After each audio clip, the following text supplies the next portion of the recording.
Matin. Ce matin, comme on parlait plus tôt, on est réunis pour adorer, servir notre Seigneur en esprit et en vérité. Puis, pour ça, Dieu nous a laissé un trésor, une nourriture, une manne toute spéciale. L'homme ne vivra pas de pain seulement, mais de toute parole qui sort de la bouche de Dieu. Puis, gloire à Dieu, il nous l'a laissé. Savez-vous qu'on a des frères qui ont donné leur vie pour qu'on ait la parole, puis il y en a encore qui donnent de leur vie, qui exposent leur vie pour que d'autres aient accès à leur parole. Wow! À la parole de Dieu.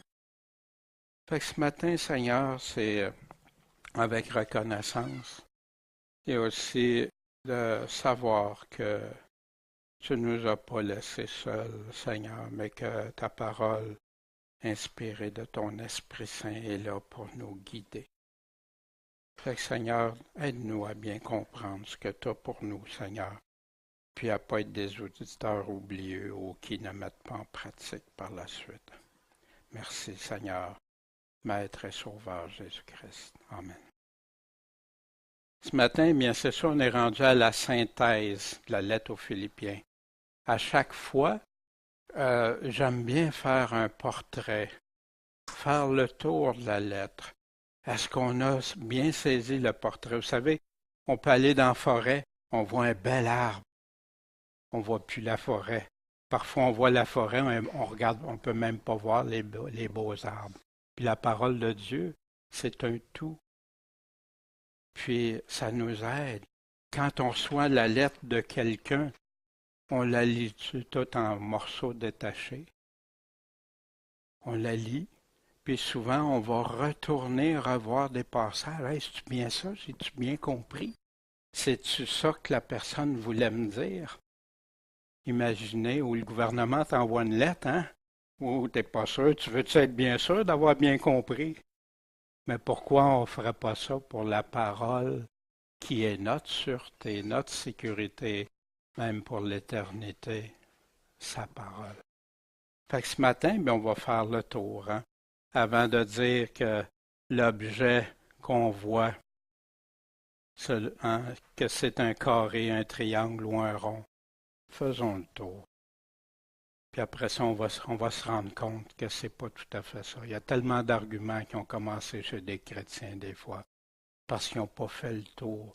Ils ont regardé juste un angle, puis ils n'ont pas voulu aller plus loin. Il y a une seule vérité. Il n'y en a pas plusieurs. Jésus dit, je suis la vérité, je suis la parole, je suis la vérité, la porte, le chemin. Il n'y en a pas d'autre.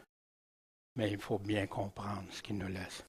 Puis Paul a été choisi par Jésus. Vous vous souvenez ce qu'on avait vu, hein, que c'est Paul qui était prisonnier à Rome, puis il était avec Timothée. Paul et Timothée aux Philippiens. Ça a été écrit vers l'an 60 à 62 à des chrétiens de Philippe, où Paul avait fondé la première église de la Macédoine dans un de ses voyages auparavant. Puis, si vous voulez avoir l'histoire de ça, vous avez ça dans Acte 16, versets 6 à 12. Puis vous avez aussi plusieurs événements autour de ces chapitres-là. Lydia, la marchande de pourpre, hein, à tous les sabbats se réunissait pour aller prier, puis tout ça, parler il y a la servante avec l'esprit de Python qui a été délivrée. Elle annonçait la vérité. Il vous annonce le salut de Dieu. Mais elle est animée d'un esprit de Python. Fait que même les mauvais esprits, ça ne veut pas dire qu'ils ne diront pas de la vérité ou la vérité, mais dans quel but? Comme le malin s'en est servi souvent. C'est ça qui est trompeur pour les gens. Les gens se font avoir souvent par ça. Paul et Silas qui étaient emprisonnés, mais ils ont été délivrés miraculeusement. Les murs ont tremblé. Puis le chef de la prison, hein, vous laisse enlever la vie. Puis, hey, fais pas ça, on est encore ici. Puis qu'est-ce qui est arrivé? Lui et sa famille se sont convertis. Wow!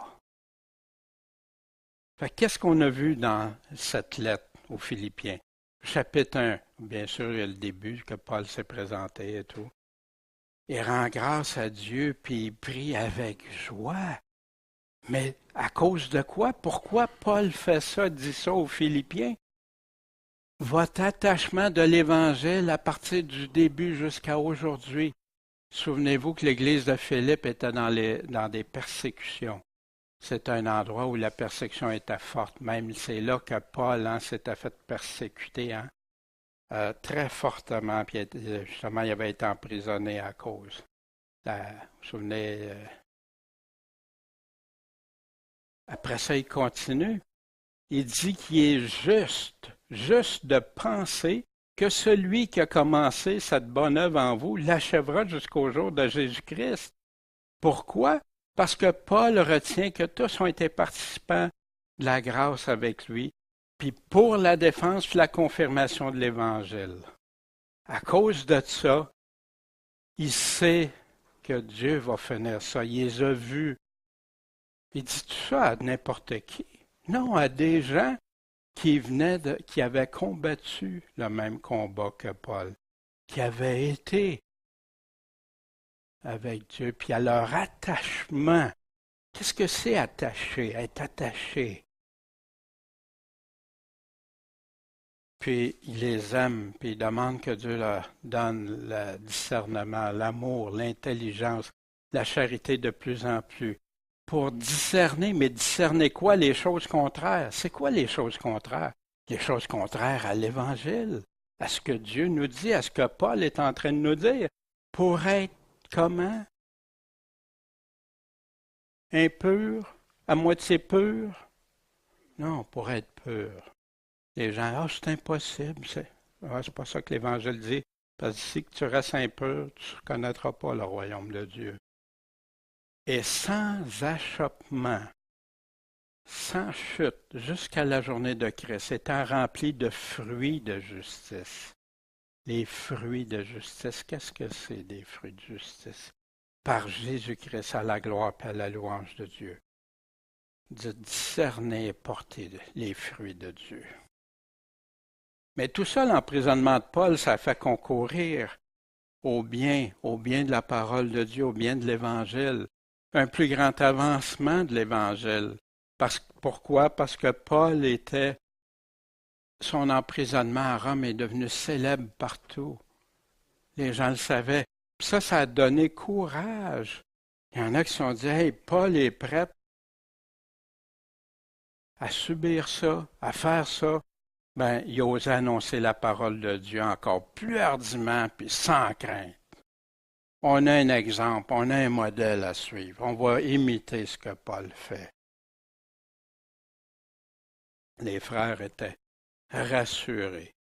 L'Évangile prêché, mais Paul nous dit aussi, certains prêchent Christ par envie, parce qu'ils veulent quelque chose en retour, ou de la gloire, ou de l'argent, ou un esprit de dispute, mais pas purement.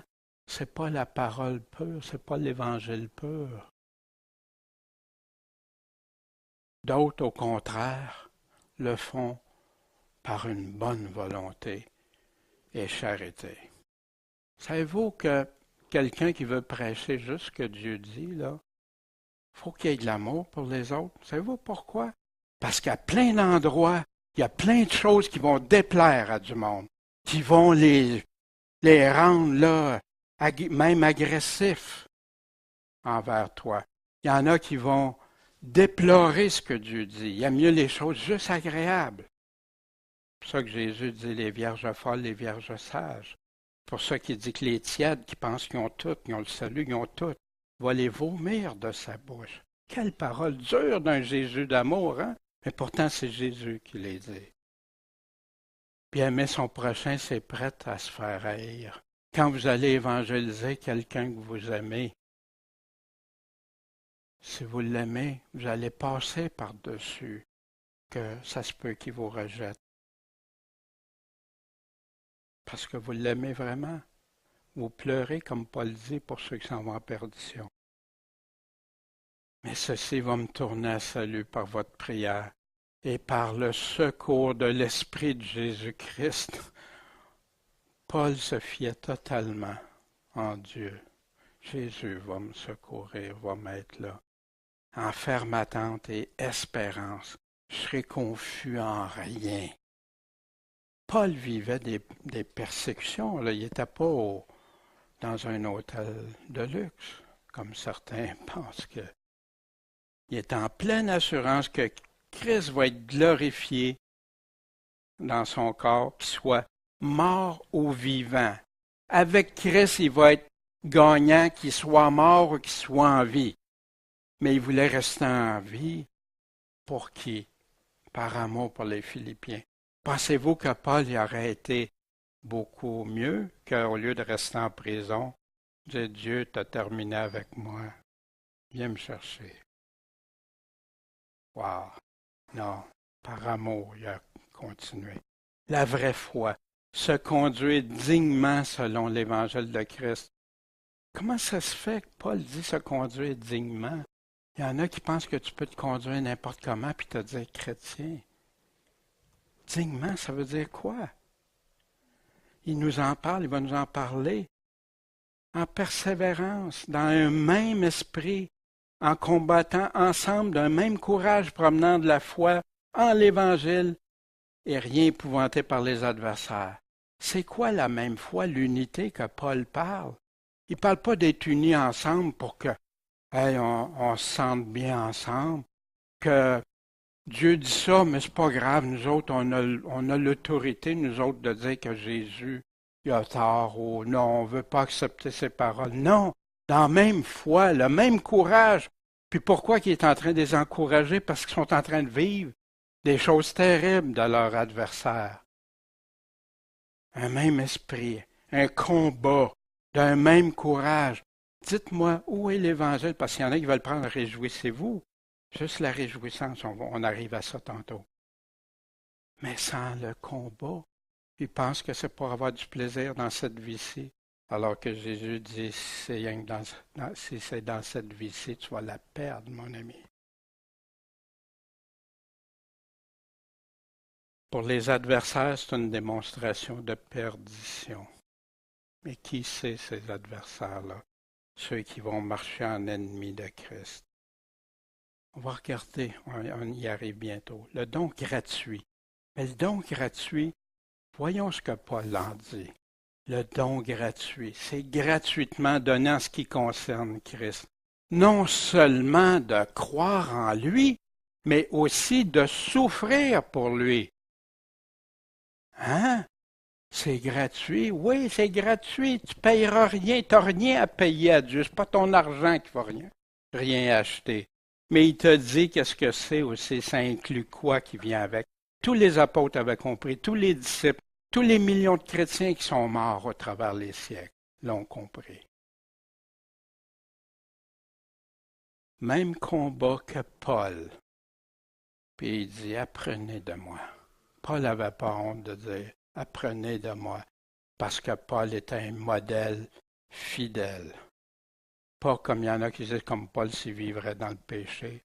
Vous ne trouverez pas ça nulle part, à part que quand il disait qu'avant sa conversion, il était le pire des pécheurs, puis il allait même tuer des chrétiens. Comment rendre sa joie parfaite à Paul? Si, il lui dit, si vous avez une consolation en Jésus, si vous avez un soulagement, pourquoi qu'il leur parle de consolation, de soulagement? Parce qu'ils souffrent, les Philippiens, dans la charité. Si vous avez une communion d'esprit, si vous êtes ensemble, si vous avez de l'affection, des compassions cordiales, cordiales, ça s'entend bien ensemble, de compatir l'un pour l'autre, d'avoir de l'affection l'un pour l'autre, rendre sa joie parfaite, ayant un même sentiment, un même amour, une même âme et consentir à une même chose. Mais c'est quoi? C'est quoi la même chose? C'est quoi? Rien par esprit de dispute, de vaine gloire, mais que par humilité estimer l'autre encore plus que nous-mêmes. Les intérêts des autres, c'est primordial. Aimez votre prochain. Même sentiment que Jésus, puis c'est là qu'il arrive avec l'argument massu. Comment marcher? Il nous le dit. Même sentiment que Jésus, même s'il est en forme, il est venu nous voir en forme de Dieu, même s'il est égal à Dieu, il s'est abaissé comme serviteur, semblable aux hommes. Comment? En obéissant à la mort, même à la mort de la croix. Le Fils de Dieu, le Tout-Puissant, s'est abaissé, il s'est humilié à ça. Ben, Paul nous le donne en exemple. Il dit-tu, je ne serai jamais capable? Non. Pourtant, le puissant créateur de l'univers, le Fils de Dieu, il n'y a rien qui a été fait sans lui. Tout genou va se fléchir, va plier. Tout ce qui est sur le ciel, sur la terre, en dessous de la terre.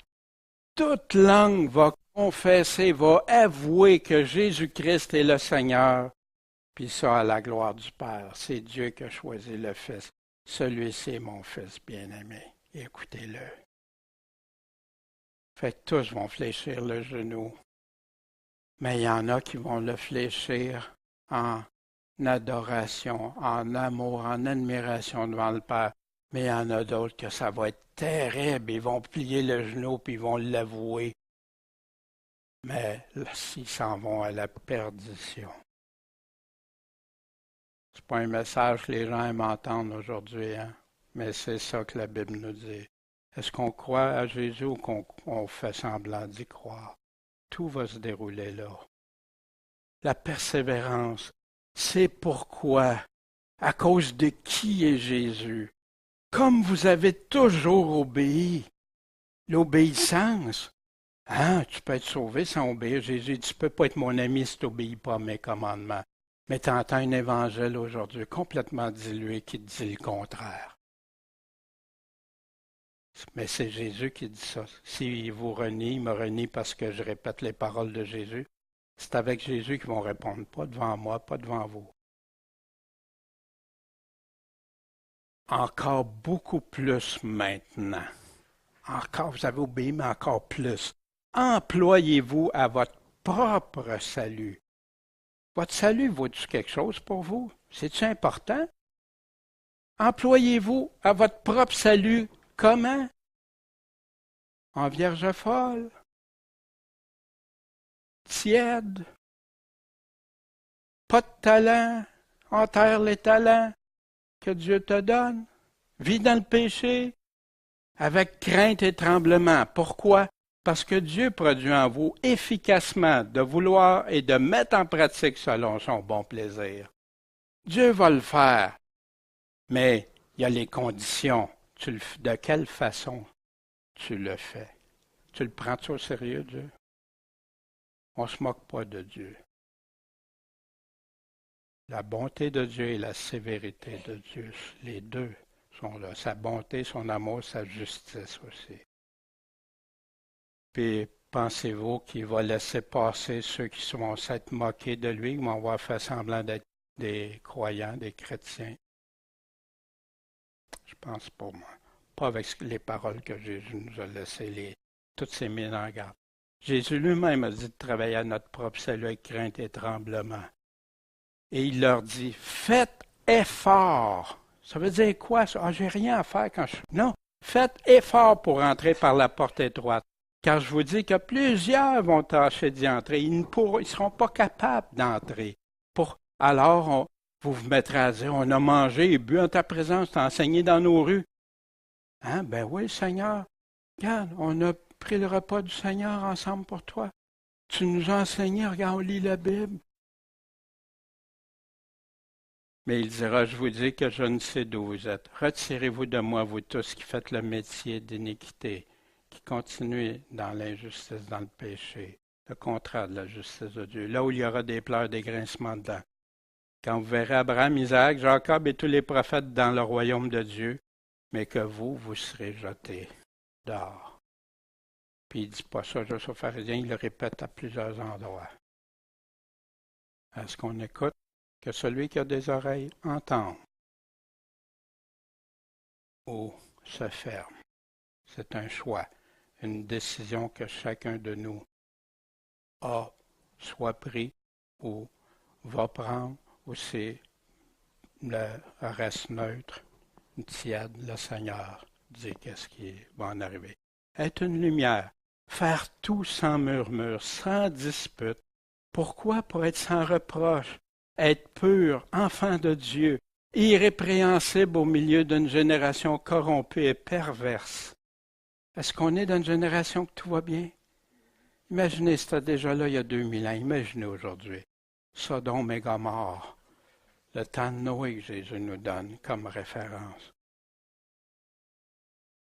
Reluire comme flambeau, portant la parole de la vie, la parole de Dieu, pour ne pas avoir travaillé en vain pour la journée de Christ. Faites ça, travaillez avec crainte, faites tout sans murmure, faites ça pour pas que ça soit en vain. Qu'est-ce que ça veut dire, en vain? Paul aurait tout fait ça pour eux, puis ça n'aurait rien donné au bout du compte. Paul parle de réjouissance. Même si je sers en souffrant pour vous autres, en sacrifice, je m'en réjouis. Mais vous autres aussi, attristez-vous pas parce que je souffre. Pas ça, mais réjouissez-vous. Soyez une lumière, portez le flambeau, éclairez. Il y en a qui pensent que le témoignage, c'est juste que les autres disent rien d'eux autres. Non, ça va beaucoup plus loin que ça. Marche comme Christ, marche dignement comme l'Évangile. Même si tu te fais rejeter, tu te fais crier après, qu'il arrive n'importe quoi. Des inquiétudes et encouragements. Paul aborde ces choses-là. Qui espéraient envoyer Timothée pour connaître leur état, afin d'avoir plus de courage. Paul s'inquiétait pour les Philippiens. Tous cherchent leur intérêt particulier et non les intérêts de Jésus-Christ, sauf Timothée qui est si courageux puis attentif en ce qui concerne les Philippiens.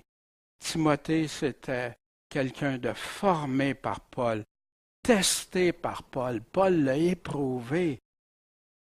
Puis Timothée, en retour, il servait Paul comme un fils. Paul s'assure sur le Seigneur qui pourra y aller lui-même bientôt. Paul le sait. Dieu lui dit. Puis lui dit aussi quand il a terminé le combat. On le voit dans Timothée, on a vu ça dans Timothée. Mais Dieu, Paul avait confiance en Dieu. Épaphrodite, héros et héros. Un héros de la foi, puis un héros qui portait. Un héros, il annonçait, il portait les choses. Paul renvoie son frère, Épaphrodite, qui est son compagnon d'œuvre, d'armes, puis Épaphrodite est attristé que les Philippiens aient appris sa maladie, puis il désire les revoir. Il les aime, les Philippiens, lui aussi. Il a failli mourir, mais Dieu a eu pitié de lui. Puis aussi de Paul, pour que Paul n'ait pas encore une tristesse. Un de ses compagnons d'œuvre, encore, qui serait mort de maladie. Il n'y a pas de guérison, là, sauf Dieu qui a guéri. Mais aussi, Paul se réjouit à cause de la joie que les Philippiens vont en avoir en revoyant Épaphrodite. Puis, Paul dit quelque chose de bien important. Estimez ceux qui sont comme lui. Pourquoi? Il n'y a eu aucun égard à sa propre vie pour l'œuvre de Christ.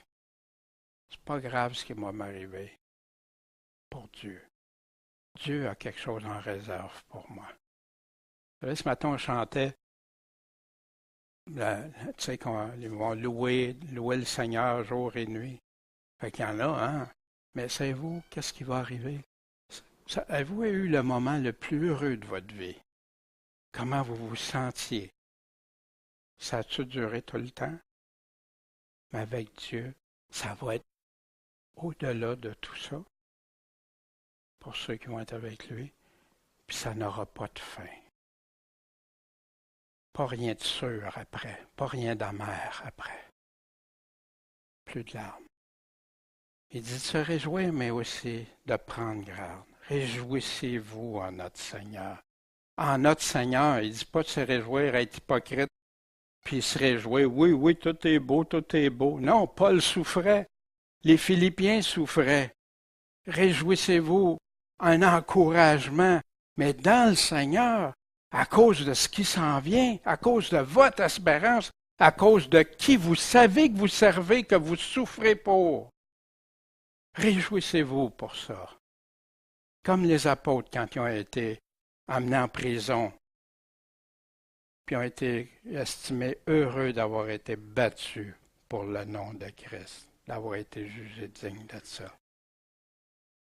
C'est votre sécurité, votre sûreté, votre sécurité. Qu'est-ce que c'est, hein? Votre sûreté. De réécrire les mêmes choses. C'est quoi ces mêmes choses? Prenez garde aux chiens, prenez garde aux mauvais ouvriers. Oui, c'est rempli. La Bible, le Nouveau Testament nous dit que c'est plein, qu'à la fin, ça va être de pire en pire. Les gens vont fermer l'oreille à la vérité, ils vont vouloir écouter juste ce qui fait leurs affaires. Prenez garde à la circoncision, hein, les Juifs qui voulaient ramener sous la loi.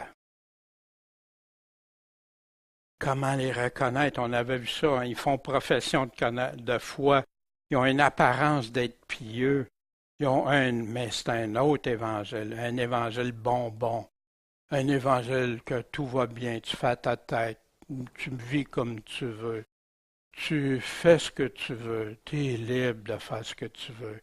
Ils n'ont pas compris que la liberté, c'est être délivré du péché puis du malin. Un autre esprit. Oui, les paroles de Jésus, Jésus dit ça, mais c'est pas tout à fait ça, c'est autre chose qu'il veut dire. Qui ose défier celui qui les ennemis de la croix, là, il y en a dans ça.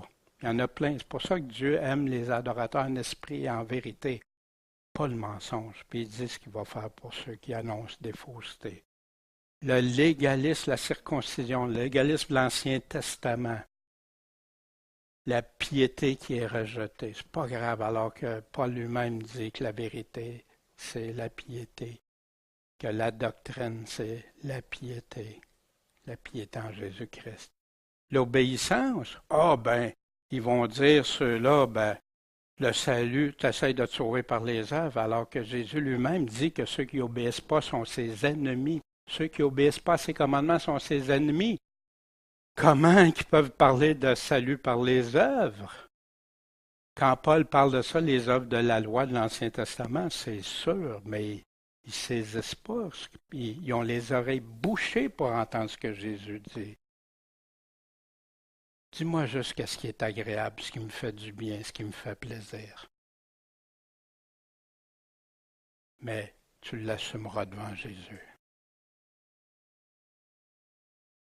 Qu'est-ce que j'aime suivre? Une responsabilité qu'on a tous. La vraie circoncision, maintenant, Paul nous dit, c'est nous autres qui servons Dieu, servir en esprit, qui nous glorifions en Jésus-Christ, qui n'a pas confiance en la chair. Ne me confie pas. Paul venait de décrire. Puis il va nous dire c'est quoi? Il va nous le décrire. Je pourrais avoir davantage confiance parce que moi, je suis circoncis de la race d'Israël, la tribu de Benjamin, je suis hébreu, pharisien, zélé en persécutant l'Église, sans reproche quant à la justice de la loi. Mais maintenant, je regarde ça comme des ordures, que Paul nous dit. C'est nuisible. C'est nuisible à quoi? C'est nuisible pour avoir la connaissance de Jésus-Christ pour lequel je me suis privé de toutes choses, par amour pour lui, afin que je gagne Christ. Paul se confiait-tu en lui-même? Non. Mais Paul obéissait à Dieu, servait à Dieu, souffrait pour Dieu. Puis Paul continue en expliquant ce que c'était vraiment le connaître, que je sois trouvé en lui, pas avec ma propre justice qui est de la loi. Voyez-vous, c'est tout ce qui parlait de la chair, c'était concernant ça, la loi, mais celle qui est par la foi en Christ, c'est-à-dire la justice qui est de Dieu par la foi. Mais quand tu as la foi en Jésus-Christ, tu obéis à Jésus-Christ, tu le suis, tu vas souffrir même pour lui. pour connaître Christ et la puissance de sa résurrection et communion à ses afflictions. Pourquoi Paul revient constamment sur ça? Étant rendu conforme à sa mort. Je suis mort avec Christ. Si en quelque manière, remarquez qui parle, Paul, puis il dit, si en quelque manière je peux parvenir à la résurrection des morts.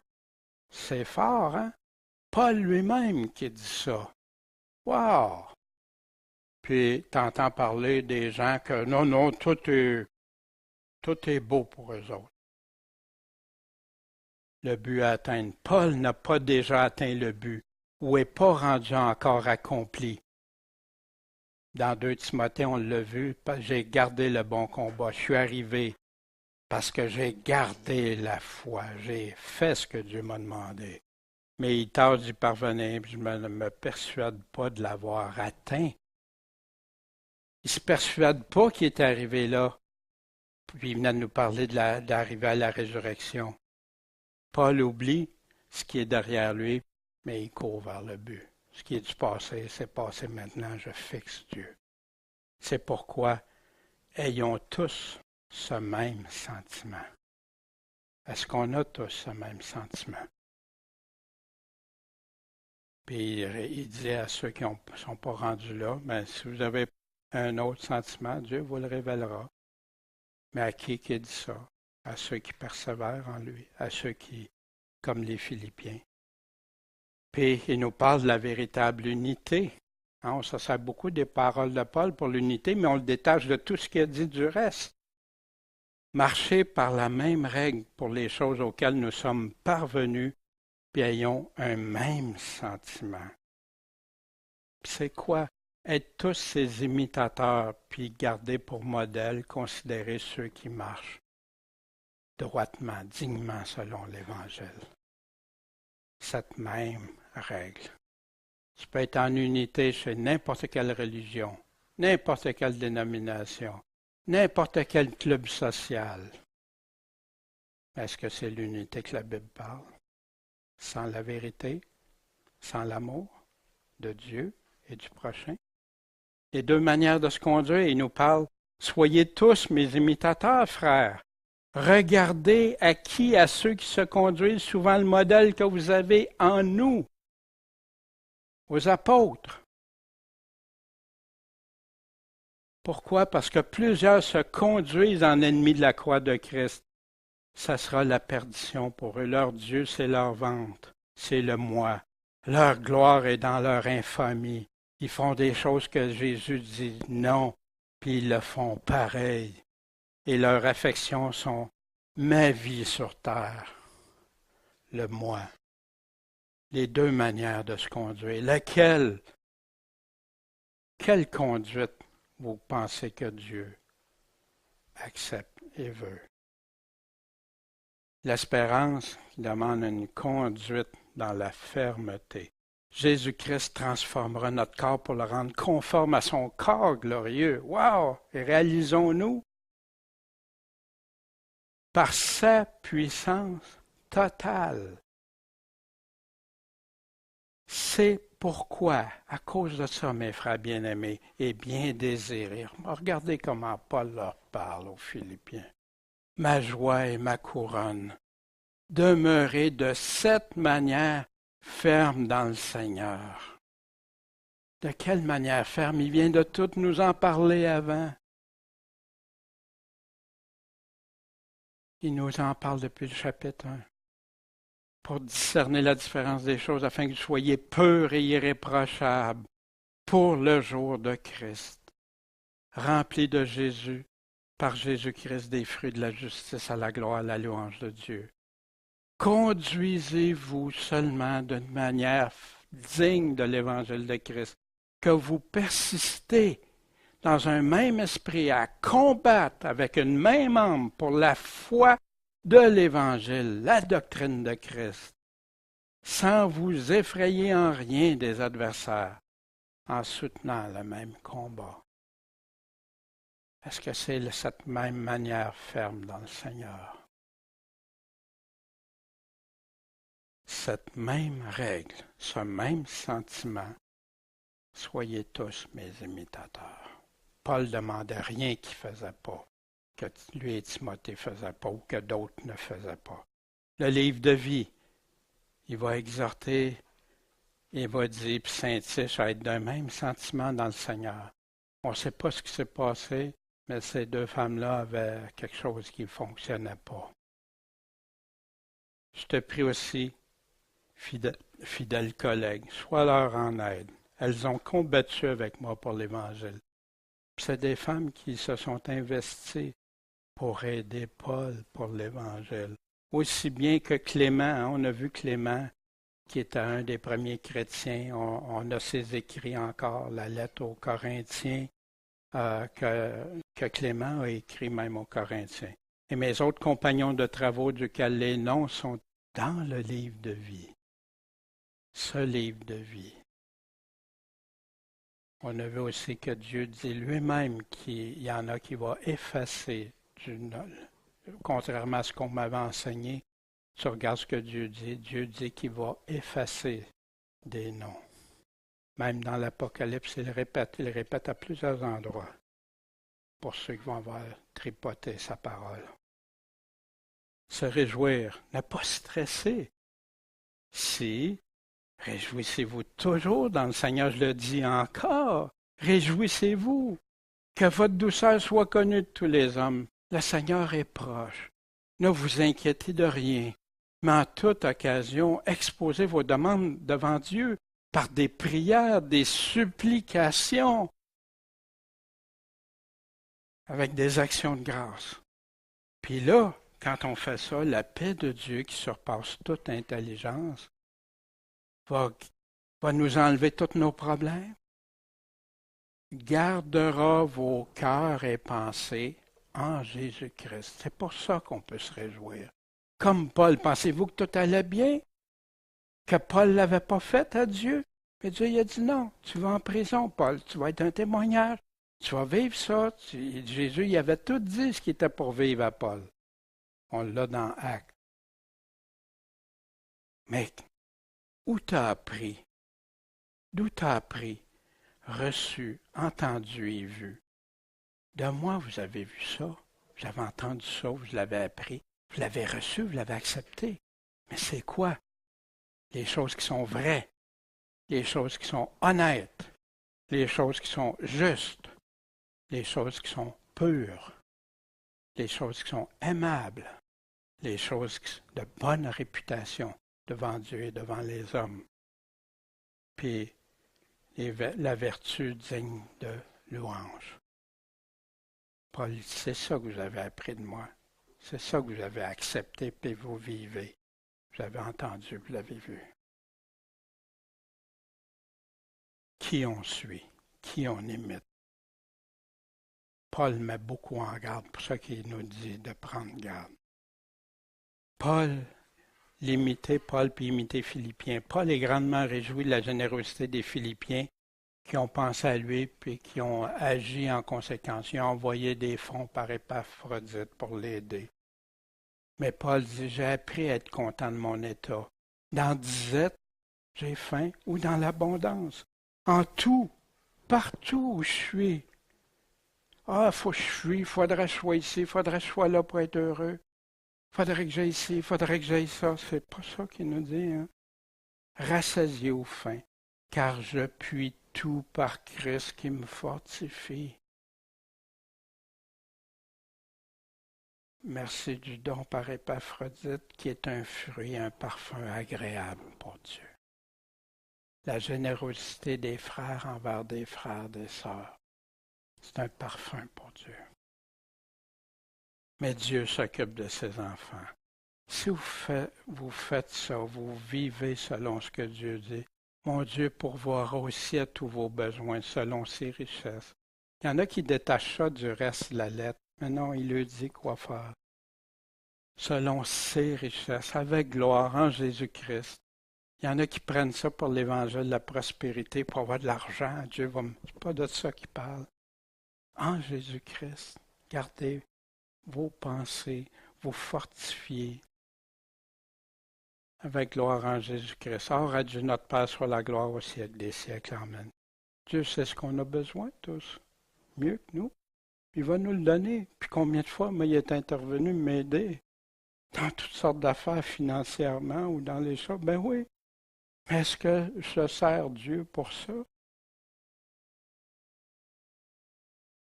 Puis il termine avec ses salutations. Tous les saints. C'est qui les quand vous voyez ça, les saints dans le Nouveau Testament, ils parlent des chrétiens qui sont en Jésus-Christ. Les frères qui sont avec moi vous saluent. Puis principalement ceux de la maison de César. La grâce, la faveur de notre Seigneur Jésus-Christ soit avec vous tous. Paul ici nous a parlé. Brossé une lettre. Qu'est-ce qu'on peut en retenir de ça? Comment est-ce que tu considères les autres par rapport à toi-même? Es-tu le centre? Es-tu plus important que les autres? Ou si tu es prête à considérer les autres? À dire, ben non, je vais tasser, pour moi, ça ne me tente pas de faire ça, mais parce que ça va aider ou faire plaisir, parce que si, parce que ça. Je voudrais m'acheter ça, mais non, à la place, je vais prendre l'argent pour quelqu'un qui... Tes intérêts personnels, ta vie ici ou ta vie pour Christ. Comme Paul parlait, prêt à exposer ta vie pour Jésus-Christ et les frères et sœurs, comme Épaphrodite a fait. Quelle vie est-ce que je porte mon importance à égard? On a vu les critères de Paul pour être en unité. Quelle est cette même règle, ce même sentiment? Je vous invite à aller le relire. C'est important. C'est votre sûreté. Il y en a qui mettent leur éternité. Ils n'ont pas besoin de ça. Mais Jésus parle qui est le salut éternel pour ceux qui lui obéissent, qu'Hébreux 5, 9 nous dit. Vis-tu dignement selon l'évangile de Jésus-Christ? En toute fidélité comme les Philippiens? Attends-tu son retour? Comment tu l'attends? Tu crois-tu qu'il va revenir? Qui tu imites? Jésus-Christ et les apôtres? Ou si tu te prends d'autres idoles ou d'autres personnes que tu penses, ou c'est peut-être toi-même? De qui et quoi dois-je prendre garde? Comment les reconnaître, puis pourquoi? Prenez garde aux chiens, aux mauvais ouvriers, faux prophètes, ceux qui prêchent autre chose que la parole de Dieu. Heureusement, il y en a. Puis ça me fait bien plaisir, moi, parfois je tombe sur des choses. Wow! Quel homme de Dieu! Il parle comme Dieu, il dit juste qu'est-ce que Dieu, il tord pas, il change pas qu'est-ce que Dieu a dit. Wow! Mais prends garde, mauvais ouvrier, pas ceux qui veulent le ramener sous le légalisme, l'ancienne loi, ils veulent retourner dans l'Ancien Testament au lieu de rester. Celui-ci est mon fils bien-aimé. Maintenant, écoutez-le, c'est lui qu'on écoute. Puis pourquoi? Mais c'est ta sûreté, c'est ta sécurité. Mais tu peux faire fi de ça. Quelle est ta sûreté? De qui as-tu appris, entendu? Des sermons, des prédications ou de la parole de Dieu?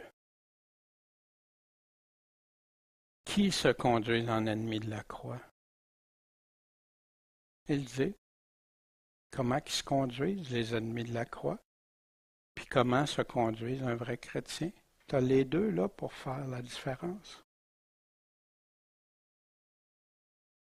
Travailles-tu à ton salut pour être irrépréhensible devant cette génération? Ou si on dit, hey, lui, c'est le fun, c'est un chrétien, il est comme nous autres, là. Hein? C'est le fun. Hein? Je vais vous faire remarquer que c'est très rare ça que ça arrive, qu'un chrétien est bien vu des gens du monde. Il y en a, mais c'est des exceptions. Puis si ça m'arrive, je vais me poser des questions. Est-ce que je suis vraiment en train de vivre comme Jésus me demande? Tous ceux qui veulent vivre selon la piété en Jésus-Christ souffriront des tribulations. Puis devant Dieu, Est-ce que je le prends avec légèreté, comme les vierges folles, ou avec crainte et tremblement devant ton Créateur?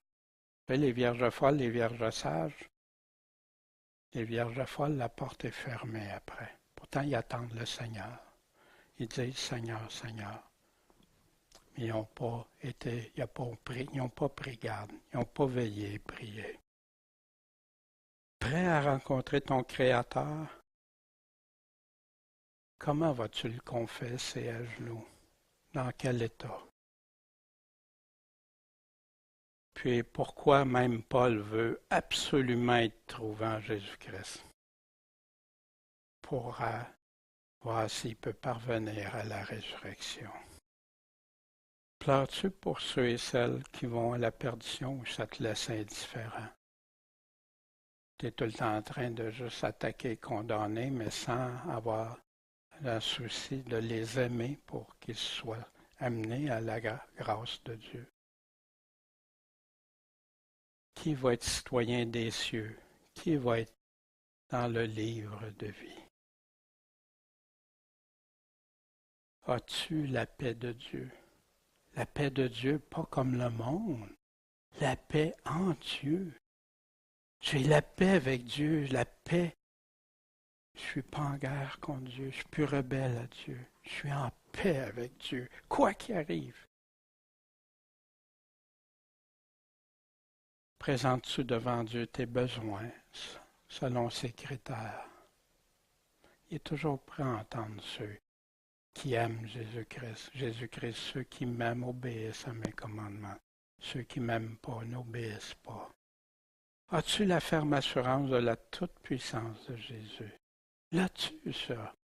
Quand tu mets ça en comparaison, là, tes affaires qui vont mal, là, le monde, l'attirance des séductions du monde, ça perd tout son... Mais as-tu la ferme assurance de la toute-puissance que Jésus? Puis Jésus, il dit qu'il va y avoir la résurrection, les justes, ceux qui auront fait le bien, les justes, puis ceux qui auront fait le mal, la résurrection, mais pour la souffrance éternelle. C'est pas toujours évident de faire une synthèse d'une lettre, mais je crois qu'on a pu prendre des principaux points. Mais je vous invite à la lire, à la relire sans chapitre, sans verset. Lisez-la comme Paul vous l'écrit, comme Dieu vous a écrit. Faites attention à ce qu'il est en train de dire. Lisez-le, puis mettez votre sûreté, votre confiance en lui. Bon Père Céleste, merci pour ta parole, Seigneur. Pour moi, c'est une lumière, un phare qui nous donne cette pleine assurance, Seigneur, de vouloir marcher comme tu veux. Donne-nous cette persévérance en toi. Donne-nous de combattre le bon combat. Donne-nous d'être des flambeaux, Seigneur, pour toi, des flambeaux de parole, de vie. Donne-nous d'être des vrais de vrais, pas des hypocrites, pas des faux chrétiens, mais des véritables. Seigneur, on t'attend. On a hâte de te voir, Seigneur. On a hâte de pouvoir que tu puisses nous dire bon et fidèle serviteur et non pas l'inverse. Merci, Seigneur. C'est en toi qu'on met toute notre confiance, notre foi. Et quand tu parles, Seigneur, c'est sérieux. En ton nom, Jésus-Christ. Amen.